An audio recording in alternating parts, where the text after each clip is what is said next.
No momento em que o meu pai se levantou perante toda a família reunida na casa antiga de Lisboa e anunciou que era agora Júlia, uma mulher, o meu mundo desabou em pedaços. O que veio a seguir foi o verdadeiro choque. O advogado leu o testamento e revelou que a casa, aquele símbolo de gerações da família Silva, estava agora em nome meu e da minha esposa Sofia, ignorando completamente os meus irmãos e a tradição que sempre favorecera os filhos homens. A sala de jantar da casa centenária no bairro da Graça, com as paredes cobertas de azulejos antigos e retratos emoldurados de avós e bisavós, parecia de repente demasiado pequena para conter tanta fúria e dor. O ar cheirava a bacalhau assado e a vinho tinto que ninguém tocara mais.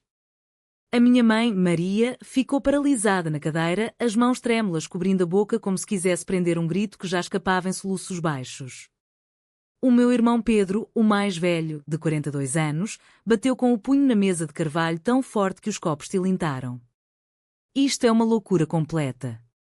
Primeiro a Ana traz uma mulher para casa e insiste em chamar-lhe esposa, agora o pai decide que a mulher também? E ainda por cima dá a casa toda a elas? Eu não aceito, vou contestar até ao fim. A minha irmã Clara, 2 anos mais nova que eu, chorava em silêncio no canto, o rosto escondido no lenço, enquanto os tios e tias murmuravam entre si palavras como vergonha, doença e fim da família. Eu, Ana Silva, 35 anos, professora de História numa escola secundária de Lisboa, sentia o coração bater contra as costelas como se quisesse fugir. Ao meu lado, Sofia Mendes, a minha esposa há 4 anos, apertava a minha mão por baixo da toalha bordada, os dedos dela frios mas firmes, o único ancorador naquele mar revolto. Nós tínhamos lutado tanto para chegar até aqui. 8 anos antes, quando eu saí do armário perante os mesmos rostos, o pai fora o único que não me virara completamente as costas. Ele dissera apenas: se tu és feliz, eu respeito, mas nunca falara do preço que ele próprio pagava todos os dias. Agora, com 65 anos, vestido com uma blusa simples de algodão e uma saia comprida que devia ter guardado em segredo durante décadas, a Júlia olhava para nós com olhos brilhantes de lágrimas e alívio. Eu escondi isto toda a vida para vos proteger, disse ela com a voz ainda rouca mas clara, o sotaque lisboeta carregado de emoção. Nos anos 70, em Portugal, ser diferente era perigoso. Depois veio a Revolução, mas o medo ficou. Casei com a vossa mãe porque era o que se esperava, tive-vos a vocês porque amava a ideia de família. Mas todas as noites eu olhava para o espelho e via-me estranha. Agora não posso mais fingir. E esta casa que construí com o suor do meu trabalho na fábrica e depois no escritório é o meu presente para ti, Ana, e para a Sofia. Porque vocês vivem a verdade que eu não pude viver abertamente. Merecem um lar sem mentiras. As palavras dela pairaram no ar como fumo. Pedro levantou-se tão depressa que a cadeira caiu para trás. Tu perdeste o juízo, pai ou mãe, ou lá o que és agora. Isto é manipulação pura. A Ana e a Sofia convenceram-te. Vamos ao tribunal amanhã mesmo. A mãe saiu para o jardim sem dizer uma palavra, o corpo curvado como se carregasse o peso de 50 anos de casamento. Os primos começaram a sair um a um, lançando olhares de reprovação. Eu e Sofia ficámos para ajudar a Júlia a sentar-se, o seu corpo frágil tremendo sob o tecido novo. Nessa noite, no nosso pequeno apartamento no bairro Alto, com as janelas abertas para o som distante dos elétricos, Sofia abraçou-me na cama. Vamos enfrentar isto juntas, amor. A casa é nossa por direito, mas o que importa mesmo é o nosso amor. Eu não conseguia dormir. O rosto do meu pai, da Júlia, não saía da minha cabeça. Como é que eu não tinha visto os sinais? As ausências longas, as roupas escondidas, o silêncio quando falávamos de identidade. E agora, com um simples papel timbrado, ela mudara tudo. A família que eu conhecia estava destruída e o preço começava a ser cobrado. Os dias seguintes transformaram-se num turbilhão de chamadas, mensagens e visitas inesperadas. O telefone da casa antiga não parava de tocar, tios que eu mal via há anos exigiam explicações, primos ameaçavam boicotar o Natal para sempre. Pedro marcou uma reunião familiar de emergência na casa da mãe, sem convidar a Júlia. Quando cheguei com Sofia, o ambiente estava carregado de hostilidade. Tu manipulaste o pai, acusou ele logo à entrada, apontando o dedo para mim como se eu fosse uma criminosa. Desde que trouxeste essa mulher para a família, tudo se desmoronou. Agora ela, acha que pode apagar 50 anos de vida com um vestido e um papel. Sofia, sempre calma, respondeu com voz firme: não fomos nós que escondemos nada durante décadas. A Júlia tomou a decisão dela e o testamento legal. Mas as palavras dela só inflamaram mais o irmão. Clara chorava novamente, dividida entre a lealdade à mãe e a pena pela irmã mais velha. A mãe, Maria, olhava para o chão, as mãos apertadas no colo. Eu vivi com ele todos estes anos sem saber. Como é possível? A dor na voz dela cortava-me o peito. Eu sentia-me culpada, como se a minha própria saída do armário tivesse aberto a porta para o segredo da Júlia vir ao de cima. Nessa mesma semana, a Júlia pediu para nos encontrar num café discreto perto do mirador de São Pedro de Alcântara. Vestida com simplicidade, o cabelo grisalho agora solto e um pouco de maquilhagem discreta, ela parecia ao mesmo tempo frágil e livre. Eu sei que vos magoei, disse ela, segurando a chávena de chá com as duas mãos. Mas esconder-me era o único modo de vos dar uma infância normal. Em Portugal dos anos 80, ser trans era inimaginável. Perdi amigos, empregos. Casei para sobreviver. Eu ouvia, o peito apertado. Parte de mim queria abraçá-la, outra parte gritava traição. Como é que ela não confiara em mim, a filha que também vivia no armário?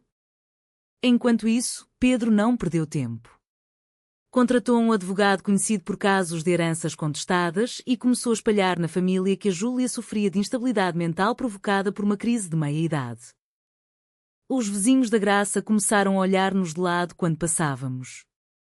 Na escola onde eu dava aulas, uma colega sussurrou durante o intervalo: ouvi dizer que o teu pai mudou. Coitada da tua mãe. Sofia, que trabalhava como designer gráfica numa agência pequena, enfrentava olhares semelhantes dos colegas mais conservadores.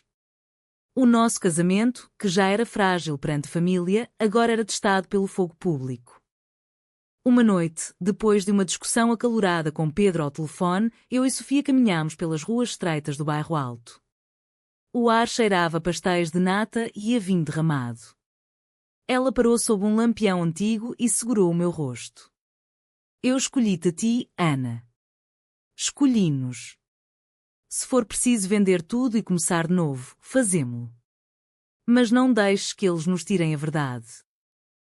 O beijo dela foi suave, cheio de medo e determinação. Nessa altura eu ainda não sabia que o pior estava para vir. A tensão subiu quando o advogado de Pedro enviou a primeira notificação formal para contestar o testamento.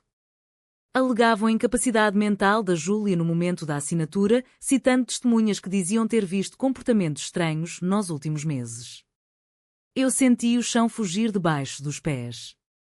A Casa da Graça não era só tijolos e telhas, era lugar onde eu brincar em criança, onde Sofia e eu sonhámos um dia criar uma família. Perder isso seria perder o último laço com o passado que ainda valia a pena salvar. Visitei a Júlia no pequeno apartamento que ela alugara em Campo de Ourique depois de sair de casa. O espaço era simples, com plantas na janela e fotografias antigas de nós os três, eu, ela e a mãe, agora escondidas numa gaveta.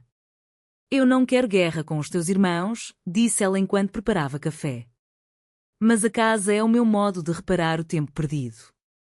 Tu e a Sofia merecem um lar seguro, onde possam ser quem são sem vergonha. Eu explodi. E nós? E a mãe? Tu pensaste no preço que nós pagamos agora? As lágrimas vieram. Abraçámo-nos pela primeira vez como mãe e filha, e pela primeira vez eu senti que ela era realmente Júlia. Sofia, entretanto, enfrentava a própria tempestade. Os pais dela, de uma família conservadora do Alentejo, telefonaram a exigir que ela voltasse à razão e se divorciasse. A tua mulher está a destruir a família dela e agora arrasta-te para isto, disse a mãe de Sofia. A pressão ameaçava o nosso casamento. Uma noite, depois de uma discussão, Sofia saiu de casa e voltou horas depois com os olhos inchados. Eu quase desisti hoje. Mas depois lembrei-me de como lutámos para casar em 2020, quando ainda era novidade em Portugal. Não vou deixar que o medo nos separe. O conflito atingiu o pico quando um jornal local publicou uma nota curta: antigo funcionário da empresa familiar anuncia transição de género e altera testamento. O nome não saiu, mas toda a graça sabia. Os alunos da minha escola começaram a fazer perguntas incômodas. Um tio meu, influente na comunidade, ameaçou cortar relações comerciais com a pequena empresa da família se não voltássemos à normalidade. Eu sentia-me encurralada entre o amor pela Júlia e o medo de perder tudo o que construíra. A audiência preliminar no Tribunal de Família em Lisboa foi o ponto sem retorno. Pedro e o advogado dele apresentaram declarações médicas questionáveis e testemunhos de familiares que descreviam a Júlia como confusa e influenciada. Eu testemunhei a favor dela, a voz trêmula mas clara. A minha mãe tomou uma decisão consciente depois de anos de sofrimento. O testamento reflete o desejo dela de corrigir o passado. Sofia segurou a minha mão na sala de audiências, os dedos entrelaçados como promessa. Fora do tribunal, a mãe Maria aproximou-se de mim pela primeira vez em semanas. Eu ainda amo teu pai, a Júlia. Mas não sei como viver com isto. A conversa durou horas, cheia de lágrimas e silêncios. Pela primeira vez, ela admitiu que sempre sentira que algo faltava no casamento. Talvez eu também tenha fingido. A confissão dela abriu uma porta que eu não esperava. Enquanto isso, a relação com Sofia aprofundava-se no meio da tormenta. Passávamos noites na varanda do apartamento, olhando as luzes da cidade, falando de planos para a casa caso ganhássemos, um quarto para crianças adotadas, um jardim pequeno, um espaço onde a Júlia pudesse visitar sem medo. Mas o cansaço cobrava o preço. Uma noite, depois de mais uma ameaça de Pedro, eu gritei: talvez seja melhor desistirmos da casa. Sofia respondeu com calma: desistir seria trair tudo o que a Júlia sacrificou. E trair-nos a nós. O amor dela era a âncora que me impedia de afundar. O clímax chegou na audiência final. O juiz ouviu todos os lados durante horas. Pedro apresentou fotografias antigas e cartas antigas para provar instabilidade. Eu mostrei cartas que a Júlia escrevera ao longo dos anos, escondidas, revelando sofrimento silencioso. A Júlia testemunhou com dignidade, contando a sua história sem pedir pena. O verdito saiu 2 semanas depois, o testamento era válido. A casa pertencia a mim e a Sofia. Pedro saiu do tribunal furioso, lançando um último olhar de ódio. Vocês destruíram esta família. Mas a vitória tinha um gosto amargo. A mãe decidiu viver sozinha por agora. A Júlia, exausta mas livre, pediu para visitar a casa uma última vez antes de decidirmos o futuro. Mudámo-nos para a Casa da Graça no final do outono. As paredes antigas ecoavam com memórias novas. A Júlia visitava-nos aos fins de semana, ajudando a pintar o quarto de hóspedes.